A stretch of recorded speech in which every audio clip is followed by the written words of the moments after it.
Alors Walt Disney, bon, ben, c'est bien connu, il a toujours été à l'avant-garde. Il a fait preuve d'une vision audacieuse pendant l'ensemble de sa carrière et d'ailleurs très souvent bien au-delà de son époque. Il a été un des premiers à voir le potentiel du son synchronisé dans le cinéma avec son dessin animé Steamboat Willie. Il a été le premier à introduire la couleur dans Flowers and Trees, les fleurs et les arbres.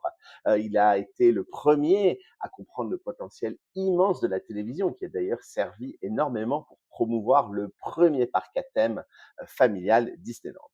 Donc Walt Disney ne se contentait pas de suivre les tendances, finalement, il les créait. Il a investi constamment toute sa carrière dans des technologies de pointe.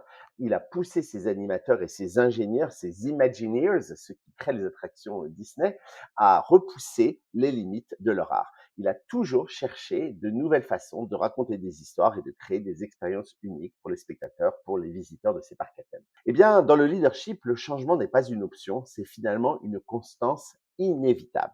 La technologie, elle évolue à une vitesse fulgurante, les marchés se transforment, les attentes des clients, de vos clients, se redéfinissent chaque jour. Vous ne pouvez simplement pas rester statique. Un grand leader ne se contente pas de s'adapter au changement, il l'embrasse. Il voit chaque nouvelle technologie comme non pas comme une contrainte si vous voulez, mais vraiment comme une opportunité stratégique qu'il va falloir utiliser. Et que dire de l'intelligence artificielle? Aujourd'hui, nous sommes à l'aube d'une transformation similaire, peut-être d'ailleurs même encore plus rapide que ce qu'on a vu par le passé. Et vraiment, on est en train de vivre ce qu'on appelle la révolution de l'intelligence artificielle. Et pour beaucoup, l'intelligence artificielle, l'IA, c'est une menace, une vague qui va submerger les méthodes établies et dont il faut avoir peur. Mais un vrai leader doit se demander, et dès maintenant, comment est-ce que l'IA va libérer du temps pour mon équipe pour qu'elle se concentre sur ce que l'humain fait de mieux, la créativité et la stratégie. Et c'est là que réside le véritable courage du leadership en 2025.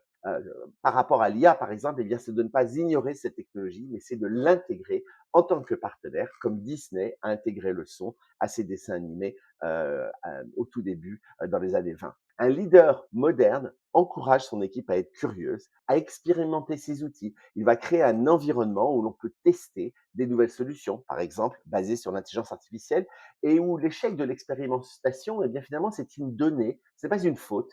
Ça fait partie du process d'apprentissage.